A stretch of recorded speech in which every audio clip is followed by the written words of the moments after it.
This is Audible. Recorded Books presents The Fellowship of the Ring, The Lord of the Rings, Book 1, by J.R.R. Tolkien. Narrated by Andy Serkis. 3 rings for the elven kings under the sky. 7 for the dwarf lords in their halls of stone. 9 for mortal men doomed to die. 1 for the Dark Lord on his dark throne, in the land of Mordor, where the shadows lie.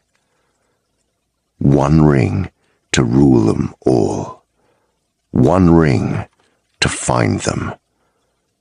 1 ring to bring them all, and in the darkness bind them.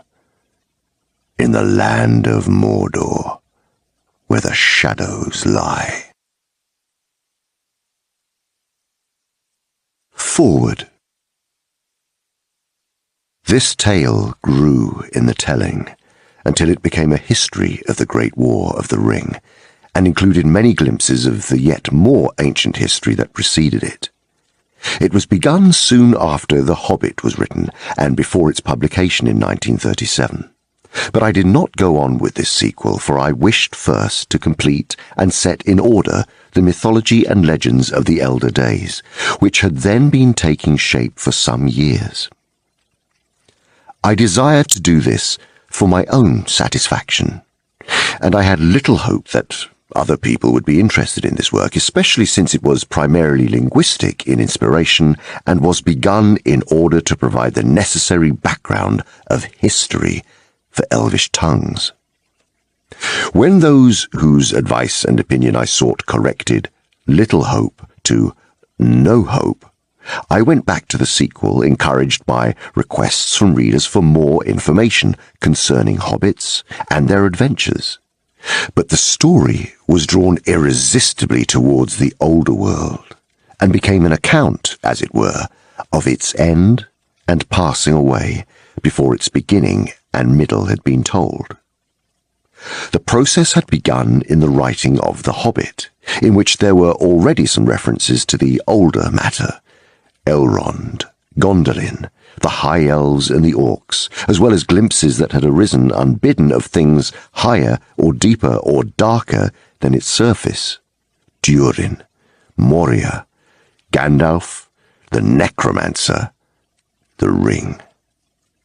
The discovery of the significance of these glimpses and of their relation to the ancient histories revealed the Third Age and its culmination in the War of the Ring. Those who had asked for more information about hobbits eventually got it, but they had to wait a long time, for the composition of The Lord of the Rings went on at intervals during the years 1936 to 1949, a period in which I had many duties that I did not neglect, and many other interests as a learner and teacher that often absorbed me. The delay was, of course, also increased by the outbreak of war in 1939, by the end of which year the tale had not yet reached the end of Book 1. In spite of the darkness of the next 5 years, I found that the story could not now be wholly abandoned, and I plodded on mostly by night, till I stood by Balin's tomb in Moria. There I halted for a long while. It was almost a year later when I went on, and so came to Lothlorien and the Great River late in 1941. In the next year I wrote the first drafts of the matter that now stands as Book 3, and the beginnings of chapters 1 and 3 of Book 5. And there, as the beacons flared in Anórien and Theoden came to Harrowdale, I stopped. Foresight had failed, and there was no time for thought. It was during 1944 that, leaving the loose ends and perplexities of a war which it was my task to conduct, or at least to report, I forced myself to tackle the journey of Frodo to Mordor. These chapters, eventually to become Book 4, were written and sent out as a serial to my son Christopher, then ensign